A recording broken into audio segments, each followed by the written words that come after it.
有人會佩戴水晶追求唔同嘅功效，有人會選擇佩戴天珠。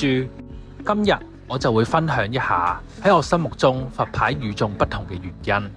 佩戴佛牌可以令你喺低谷嘅時候跌得冇咁痛。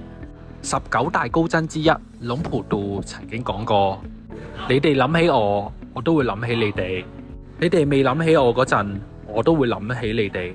我就喺你哋嘅身邊。冥冥中，佛牌會引領你前往正確嘅道路，令你條路走得比人哋更加順利、更加快、更加高。除咗法術嘅力量之外，最重要嘅係心靈會有一個寄託。喺我呢度，我會分享俾你我所有嘅知識。